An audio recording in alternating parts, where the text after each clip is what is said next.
నమస్కారం కిరణ్ టీవీ భక్తి ప్రేక్షకులకి స్వాగతం. నేను మీ గాయత్రి. ప్రస్తుతం మనతో పాటు ఉన్నారు ఐకాన్ ఆస్ట్రాలజర్ గట్టుపల్లి సురేష్ బాబు గారు. కిరణ్ టీవీ భక్తి ఛానల్ని ఆదరిస్తున్న ప్రేక్షకులకు అందరికీ కూడా శ్రీ పరాభావనామ సంవత్సరం ఉగాది శుభాకాంక్షలు. గురుగారి ద్వారా పంచాంగం అడిగి తెలుసుకుందాం. నమస్కారం గురుగారు. జై శ్రీమన్నారాయణ. గురుగారు, ముందుగా ఉగాది శుభాకాంక్షలు. ఒక 1 month నుంచి అనుకుంటా నేను పిలుస్తున్నాను, ఈ పంచాంగం చెప్పండి గురుగారు రండి అని. మాకు ఇవాళ టైం ఇచ్చారు. సో ముందుగా శుభాకాంక్షలు గురుగారు. మీకు మన ఛానల్ తరపున మన ఛానల్ ప్రేక్షకులందరికీ కూడా నూతన సంవత్సర శుభాకాంక్షలు. తెలుగు వారికి థ్యాంక్ యూ సో మచ్ అందరికీ కూడా, మీకు కూడా. గురుగారు, శ్రీ పరాభావనామ సంవత్సరం, మళ్ళీ ఈ సంవత్సరం అంతా కూడా ద్వాదశ రాశుల వారికి ఎలా ఉండబోతుంది, గ్రహాల రీత్యా ఎలాంటి మార్పులు జరగబోతున్నాయి, మళ్ళీ ప్రకృతి వైప్యంగా ఎలా ఉండబోతుంది ఒక్కసారి తెలియజేయండి. అలానే మనకి పరాభనామ సంవత్సరం, ఈ పరాభనామ సంవత్సరం అనగానే మనకి 2026 నుంచి 2027 ఏప్రిల్ 17 వరకు కూడా కొనసాగేటువంటి మనకి సంవత్సరం అని చెప్పుకోవచ్చు. తెలుగు సంవత్సరాల ప్రకారంగా చూసినట్టయితే కనుక అందులోనూ ఈ పరాభనామ సంవత్సరంలో మన ప్రకృతి వైపరీత్యాలు కూడా కొంచెం వేరే రకంగాను కొత్తగాను ఉండబోతున్నాయి. కాబట్టి ఏదైనా వైరస్లు వచ్చేదానికి అవకాశం కూడా ఎక్కువగానే కనపడుతూ ఉంది. దాని దగ్గర ప్రికాషన్స్ అయితే ప్రతి ఒక్కరు కూడా తీసుకోవాల్సినటువంటి బాధ్యత ఉంటుంది. అలానే కుటుంబ విలువలు కూడా కొంచెం పెంచుకోవాల్సి వచ్చినటువంటి సందర్భం ఏర్పడుతుంది. అలానే ఎవరికి వారి యమునా తీరే అనేటువంటి భావం నుంచి బయటపడాల్సినటువంటిది తరుణం అయితే ఆసనమైందని చెప్పుకోవచ్చు. ఇక ముఖ్యంగా ఈ పరాభనామ సంవత్సరం మనం చూడబోయేది ఏంటంటే కనుక ఆడపిల్లల్ని ఆడపిల్లలే, మగపిల్లలే పెళ్లి చేసుకునే విధంగా ఏర్పడుతుంది. ఏంటి గురుగారు అలా అంటున్నారు? అంటే అలాంటి వ్యవస్థ ఏర్పడిపోతుంది. దీన్ని బట్టి కొంచెం జాగ్రత్తగా ఉండాలి. పేరెంట్స్ కూడా కొంచెం జాగ్రత్తగా ఉండాలి. పరాభనామ సంవత్సరం అంటే మన పొరుగులు తీసేస్తూ ఉంటుంది. పరాభనామ సంవత్సరం అంటే మన పని మనం చేసుకున్నా కూడా ఎవరో వచ్చి పుల్లలు పెట్టేసి ఆ పనిని చెడగొట్టేసి మనల్ని హింసించాలి, ఇబ్బంది పెట్టాలి అనేటువంటి తత్వం ఎక్కువైపోతుంది. వ్యసనం, రంది, కుళ్ళు, కుతంత్రాలు ఎక్కువైపోతాయి, గొడవలు ఎక్కువైపోతూ ఉంటాయి, విలువలు ఉండవు, కుటుంబ వ్యవస్థ ఉండదు, విలువలు ఉండవు, పెద్దవారంటే గౌరవం ఉండదు. ఈ సంవత్సరం అందరికీ కూడా అలానే ఉంటుందా? భూమండలం మొత్తం అలానే ఉందమ్మా. ఓకే. కాబట్టి కొంచెం జాగ్రత్తగా మన పని మనం చేసుకుంటూ ఉండాలి. ఎక్కువగా విలువలు కాపాడుకుంటూ ఉండాలి. అలానే పెద్దలు ఇచ్చినటువంటి పాఠ్యాలే కాకుండా పెద్దల్ని కూడా గౌరవిస్తూ ఉండాలి. పిల్లలకి బోధన చెప్తూ ఉండాలి. అన్ని రకాలు కూడా అందరూ కూడా తప్పులు, ఇది తప్పు అనిపిస్తే చేయకుండా మంచి రూట్లో వెళ్ళాలి. ఈజీ మనీ కోసం ఎక్కువ మంది చాలా రకాలైనటువంటి వ్యవస్థల్లోకి వెళ్ళిపోయేలాగా కనిపిస్తున్నారు. గురు వ్యవస్థ ఎక్కువ ఎలా ఉంది, ఎక్కడికక్కడే మోసపోతున్నామని తెలిసి కూడా ఏం చేయలేని పరిస్థితి. ఎవరికైతే డబ్బు ఉంటుందో, ఎవరికైతే అండ ఉంటుందో వారొక్కరే హైక్లో ఉంటారు, వారొక్కరే మంచి పద్ధతిలో ఉంటారు. ఇవన్నీ కూడా పరాభనామ సంవత్సరం మనం చూడబోతున్నాం. మనకు తెలియకుండానే ఎన్నో జరిగిపోతూ ఉంటాయి. అలానే ప్రకృతి వైపరీత్యాలు కూడా చాలా గొప్పగా జరుగుతూ ఉన్నాయి. అన్నిటికీ నిత్యావసర వస్తువులు అన్నిటికీ కూడా రెక్కలు వస్తాయి. రెక్కలు అంటే ఎగిరిపోవటం కాదు, రేట్లు పెరుగుతాయి. అలానే గోల్డ్, సిల్వర్ లాంటివి కూడా కొంతమేర రేట్ అయితే స్థిరంగానే ఉంటుంది. 1,50,000 నుంచి 1,80,000 మధ్యన గోల్డ్ ఉంటుంది ఈ సంవత్సరం మొత్తం కూడా. అలానే సిల్వర్ కూడా మ్యాక్సిమం 10 లక్షలు, కిలో 10 లక్షల లోపే ఉండేదానికైతే అవకాశాలు కనిపిస్తున్నాయి. 6 లక్షల నుంచి 10 లక్షల లోపు మనకి ఈ సంవత్సరంలో చూడబోతున్నాం. కిలో.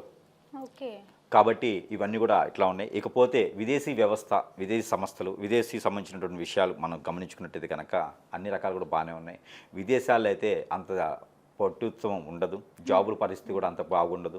స్వదేశంలోనే మంచి అవకాశాలు లభ్యపడుతూ ఉంటాయి. అలానే సాఫ్ట్వేర్ రంగంలో ఉన్న వారికి అయితే ఎన్నో రకాల సమస్యలు ఉన్నాయి.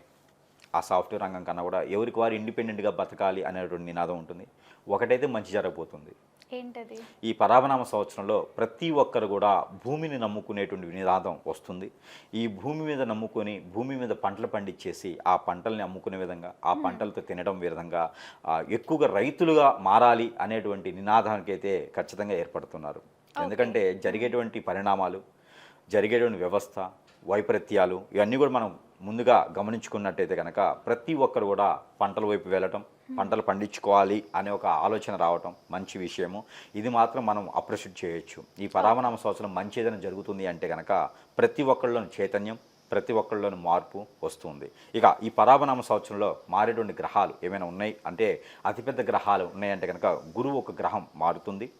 అతిపెద్ద గ్రహాలైనటువంటి దాంట్లో గురువు మారుతున్నారు. తర్వాత రాహుకేతు కూడా మారుతున్నారు. శని భగవానుడు సైతం అయితే అదే రాశిలో ఉంటారు, కానీ నక్షత్ర మార్పు అయితే చెందుతారు. కాబట్టి ఏదైతే మీనరాశిలో ఉన్నారో ఆ మీనరాశిలోనే ఉంటారు, కానీ నక్షత్ర మార్పు చెందుతారు. శనిదేవుడు. అలానే రాహుకేతులు మారుతున్నారు. రాహుకేతులు వచ్చేసి, కేతు వచ్చేసి కర్కాటక రాశికి వెళ్తారు. అలానే మకర రాశికి వెళ్తాడు రాహు. అలానే గురువు కూడా కర్కాటక రాశి రావడం అనేది జరుగుతుంది. కాకపోతే ఇవన్నీ కూడా ఈ పరావనామ సంవత్సరంలోనే జరుగుతూ ఉంటాయి. అంటే ఎప్పుడో ఒకసారి మారేటువంటి గ్రహాల గురించి అయితే మనం మాట్లాడుకోవాలి కాబట్టి పెద్ద గ్రహాల గురించి మాట్లాడడం. ఇక ఇవన్నీ కూడా మనకి ప్రకృతి వైపరీత్యాలు, ఇంకా అందులోనూ ముఖ్యమైనటువంటిది రాజ్యాన్ని పాలించేటువంటి రాజకీయ నాయకులు. ఇక ఈ రాజకీయ నాయకుల గురించి ఆలోచించినట్టు కనుక పెద్ద తలకాయలు ఎవరైతే ఉన్నారో వాళ్ళకి కొంచెం ఆరోగ్యం క్షీణించేలాగా ఉంటుంది. పార్టీల్లో కూడా కొంచెం కుమ్ములాట్లు జరిగేలా ఉంటుంది. నైట్ పార్టీలు పార్టీలు ఏం మారుతాయో ఏమొస్తే కూడా కొంచెం గొడవలయ్యేటువంటి దానికైతే ఉంది. కొత్త వాళ్ళందరికీ కూడా రాజ్యాన్ని అప్పగించేటువంటి పరిస్థితి ఏర్పడుతూ ఉంది. అన్నింటిలో కూడా కొంచెం కుమ్ములాట్లు అయితే జరుగుతూ ఉంటాయి. ప్రతి మనిషిలో కూడా భావోద్రేకాలు ఎక్కువగా అవుతాయి కాబట్టి కొంచెం నెమ్మదిగా ఉండాలి. పిల్లలు పెద్దవాళ్ళగా ఆలోచిస్తారు, పెద్దవాళ్ళు పిల్లలుగా ఆలోచిస్తారు. కాబట్టి దానికి వ్యవస్థ మారిపోతుంది. కాబట్టి దాని తగ్గట్టు ప్రికాషన్స్ అయితే తీసుకోవాలి.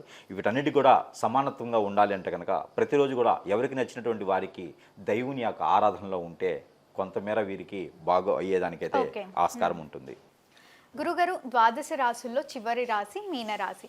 మళ్ళీ శ్రీ పరాభావనామ సంవత్సరంలో మీనరాశి వారికి ఏ విధంగా ఉంది, ముఖ్యంగా ఎలాంటి జాగ్రత్తలు తీసుకోమంటారు, పాటించాల్సిన పరిహారాలు ఏంటి ఒక్కసారి తెలియజేయండి. శ్రీ పరాభనామ సంవత్సరం అందరికీ కూడా మరొకసారి పరాభనామ సంవత్సర శుభాకాంక్షలు. అందులో మీకు కూడా థ్యాంక్ యూ గురుగారు. ద్వాదశ రాశుల్లో ఒకటి మీనరాశి.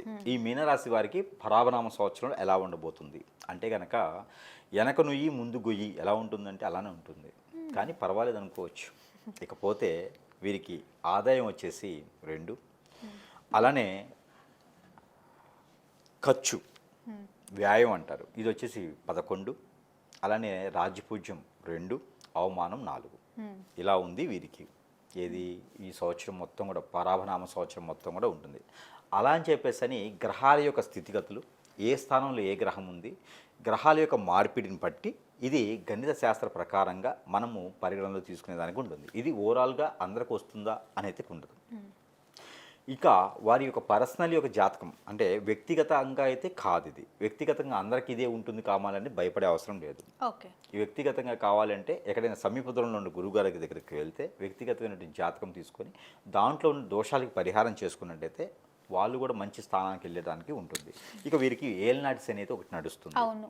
ఈ ఏలినాటి శని నడవడం వలన వారు ఒకసారి చేసే పనిని 1కి 2-3 సార్లు చేస్తే పని అవుతుంది. ఓర్పు సహనం కొంచెం ఉండాలి. ఆ ఉంటే శనీశ్వరుడు కూడా ఏమి చేయడు, భయపడాల్సిన అవసరం లేదు, ఏం చేయడు, ఏం భయపడాల్సిన అవసరం లేదు. జరగాల్సిన పనులు కొంచెం డిలే అవుతాయి అంతే. అంతమించి ఏదో ఇక భయపడి ఒక నల్లని బండ తీసుకొచ్చి కొండరాయి తీసుకొచ్చి నెత్తిన పడేస్తాడు అట్లాంటివి అయితే ఏమీ లేవు. ఈ పరాభనామ సంవత్సరంలో కూడా కొంతమేర బాగానే ఉంటుంది. గ్రహాల యొక్క స్థితిగతులు అన్నీ కూడా మీనరాశి వారికి కొంత అనుకూలంగా అయితే కనపడుతుంది. ఇక వీరికి పెళ్లి యోగ్యత అయితే ఉంటుంది. 1-2 సార్లు ప్రయత్నం చేస్తే పెళ్లి కూడా అయ్యేటువంటి దానికి అయితే ఉంటుంది. వీరి పెళ్లి అయితే మాత్రం కొంతమేర అన్ఎక్స్పెక్టెడ్గా ఉండొచ్చు. ఇందులో స్త్రీ పురుషులకి ఇద్దరికి కూడా అప్పటికప్పుడే పెళ్లి ఉండేటువంటి యోచన అయితే కనిపిస్తుంది. అప్పటికప్పుడే ఉండేటువంటిది అయితే కనపడుతుంది పెళ్లి అనేది. కాబట్టి దాని తగ్గటువంటి ప్రికాషన్స్ అయితే తీసుకోవాలి. అంటే ఏదో ఒకసారి ప్రయత్నం చేస్తాం కదా, అబ్బా అవ్వట్లేదు ఇంకెందుకులే చేయడం అనేది కాకుండా 1-2-3-4 సార్లు ప్రయత్నం చేస్తే ఖచ్చితంగా పెళ్లి అనేది మాత్రం అయ్యేదానికి కనబడుతుంది. అంటే పెళ్లి అవ్వకపోతే అంటున్నారా? అవ్వేదాకా ప్రయత్నం చేయాలి. ఓర్పుతో ప్రయత్నం చేస్తే ఖచ్చితంగా పెళ్లి అవుతుంది. ఇక ప్రయత్నం మానివేస్తే అవ్వదు. ఆర్థికంగా ఎలా ఉంది? ఆర్థికంగా వీరికైతే బాగానే ఉంటుంది. ఎక్కడైనా డబ్బులు వీరి చేతి నుంచి ఇవ్వకూడదు. మీనరాశి కాబట్టి స్ట్రెస్ ఉంటారు, జలతత్వం ఉంటుంది, అలానే జాలి గుణం ఉంటుంది. ఎవరైనా వచ్చేసి మళ్ళీ అడిగితే కూడా మళ్ళీ ఇస్తూనే ఉంటారు. వీరు అప్పు చేసి కూడా మరీ ఇస్తూ ఉంటారు. కాబట్టి వీరు చూడటానికి చాలా హొందాగా ఉంటారు, కానీ జాలి గుణం వీరు ఎక్కువ వీళ్ళకి. కాబట్టి ఎవరైనా వచ్చి మాట్లాడగానే వారికి ఇచ్చేయడం, దారదత్తం చేస్తూ ఉంటారు. అలా ఇవ్వడం ద్వారా వీరు ఇబ్బంది పడుతూ ఉంటారు. కాబట్టి అలాంటి డబ్బులు ఇవ్వటం అలాంటివి చేయకూడదు. ఏదున్నా కూడా మళ్ళీ మనం అడిగే అంత ఇవ్వకూడదు. ఇప్పుడు ఒక 10 రూపాయలు నుంచి 100 రూపాయలు, 100 రూపాయల నుంచి 1000 రూపాయల వరకు మనం అడిగే అవసరం లేదు. అంత డబ్బులు ఇవ్వచ్చు. కానీ ఎక్కువ ఇస్తే మాత్రం మనం ఇబ్బంది పడాల్సి వస్తుంది. కాబట్టి అలాంటి ప్రయత్నాలు చేయకూడదు. కొత్త రకమైన జాబులు కావాలంటే ప్రయత్నం చేయొచ్చు. జాబులు అయితే వస్తాయి. ఏప్రిల్, మే నెలలో అయితే కొత్త రకమైన జాబులు కూడా ప్రయత్నం చేసుకుంటే జాబులు ఉంటాయి, జాబులు గ్రోత్ ఉంటుంది, అన్ని రకాలుగా బాగుంటుంది. ఇక శని భగవాన్ అశుభ దృష్టి ఎక్కడ ఉంది? అన్నీ బాగానే ఉన్నాయి కదా. కాబట్టి ఎవరిని నమ్మకూడదు. ఫస్ట్ ఆఫ్ ఆల్ ఏంటంటే ఒకరిని నమ్మి మన విషయాలు చెప్పి ఇబ్బంది కలుగుతుంది. దానివలన వారు బ్లాక్మెయిల్ చేయొచ్చు, వారు మనల్ని ఇబ్బంది పెట్టొచ్చు. రేపటి రోజు వాళ్ళని చూసి మనం భయపడాల్సి వస్తుంది. కాబట్టి మనకున్నటువంటి స్ట్రెస్కి, మనకున్నటువంటి ఆలోచనకి, మనకున్నటువంటి మనసుకి ఇంకొకరికి మన విషయాలు చెప్పి మనం వాళ్ళని కొనుక్కొచ్చుకున్నట్టే అవుతుంది. కాబట్టి అలాంటివి చేయకూడదు. ఇక ఎవరికి చెప్పొద్దు. కొత్తగా ఏదైనా వ్యాపారం మొదలు పెట్టాలి అనుకుంటే కనుక వీరు ఏదైనా పంట భూములు పండించేదానికి కానీ మీడియా రంగాల వారికి కానీ సినీ రంగం కానీ రాజకీయ రంగం కానీ వీరికి చాలా బాగుంటుంది. సలహాదారులుగా మాత్రం చాలా బాగుంటుంది వీరికిను. ఆ పంట భూములకి అయితే మాత్రం అత్యద్భుతంగా ఉంటుందని చెప్పొచ్చు. రైతులుగా కనుక వీరు పొలాలు తీసుకుని పంటలు వేస్తే మాత్రం అద్భుతంగా ఉంటుంది. మామిడి, అరటి, సపోటా, పత్తి, మిరప ఇలాంటి పంటలైతే వీరికి, నిమ్మ కూడా వీరికి ఇలాంటి పంటలు అద్భుతంగా ఉంటుందని చెప్పొచ్చు. అలాంటి ప్రయత్నాలు చేసుకుంటే అత్యద్భుతంగా వీరు రైతే రాజు అనే నినాదానికి వీరు సానుకూలంగా ఉంటారని చెప్పొచ్చు. ఇంక శని భగవాన్ అశుభ దృష్టి ఎక్కడుంది? ఎప్పుడైనా ఒకటి గుర్తుపెట్టుకోండి, శని భగవాన్ యొక్క అశుభ దృష్టి ఉంది ఏ రాశి మీదైనా అనుకొని ఎవరైనా చెప్తే, అలా ఉండి మనకు తెలిస్తే వారు రైతులుగా మారాలి. రైతులుగా మారి ఉంటే కనుక వారికి శని భగవానుడు మంచి చేస్తాడు. ఓకే. కాబట్టి రియల్ ఎస్టేట్ రంగం రైతులుగా మారేటువంటి వాళ్ళకి శని భగవానుడు ఎప్పుడు కూడా చెడు చెయ్యడు. ఇది గుర్తుపెట్టుకోండి అందరూ. ఇక ఏ పరిహారాలు అవసరంలా. సంవత్సరం మొత్తం కూడా కలిసి రావాలి, అదృష్టం కలిసి రావాలి అంటే ఏ కలర్ వాడమంటారు? ఏ రోజులు మంచివంటారు? ఇక మీనరాశి వారికి ఈ పరాభనవ సంవత్సరం మొత్తం కూడా బాగుండాలి అనుకుంటే కనుక, ఏ రంగం అనుకున్నా కూడా ముందుకు వెళ్ళాలి అనుకుంటే కనుక వారి మీద మేజర్గా స్ట్రెస్ లేకుండా చేసుకోవాలి.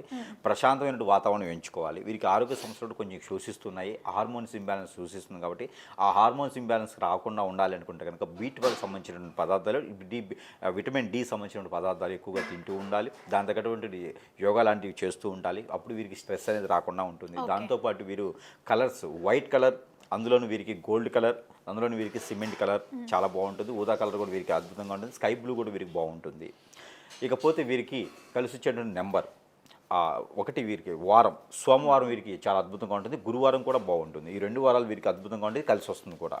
ఇక వీటితో పాటు కలిసి వచ్చే నెంబర్ వీరికి వచ్చేసి 2వ నెంబర్ బాగుంటుంది, 4వ నెంబర్ బాగుంటుంది, 6వ నెంబర్ బాగుంటుంది. ఈ 3 నెంబర్ కూడా వీరికి అద్భుతంగా ఉంటాయి. ఈ పరాభనామ సంవత్సరం మొత్తం కూడా ఈ 3 నెంబర్ కూడా వీరికి లక్కీ నెంబర్ కూడా తీసుకోవచ్చు. వారితో అలాంటి వాటిలో డేట్లో పుట్టిన వారికి కూడా ఫ్రెండ్షిప్ చేసుకోవచ్చు. అలాంటి వాళ్ళు భర్తగా భార్యగా కూడా తీసుకోవచ్చు. అనే రకాలు కూడా బాగుంటుంది వీరికి. ఇంకా వీరికి దేవుని పూజ కూడా కావాలి. కాబట్టి నవగ్రహాల చుట్టూ ఎప్పుడు ప్రదక్షిణ చేసుకోవటం, వినాయక స్వామి వారికి వీరు గుంజిళ్ళు తీయటం ఇలాంటివి చేసుకుంటే చాలా బాగుంటుంది. దక్షిణామూర్తి స్వామివారికి లేదా విష్ణుమూర్తికి కనుక వీరు బఠానీలు, గుగ్గిళ్ళు కనుక సమర్పించుకోవాలి బుధవారం రోజున. అన్ని రకాల వీరికి కలిసి వచ్చేలా ఉంటుంది. ఈ సంవత్సరం మొత్తం కూడా బాగుంటుంది. తప్పకుండా గురుగారు, ఉగాది నుంచి మీన రాశి వారికి ఏ విధంగా ఉండబోతుంది, పాటించాల్సిన పరిహారాలు ఏంటి అని ఎంతో చక్కగా తెలియజేసినందుకు ధన్యవాదాలు.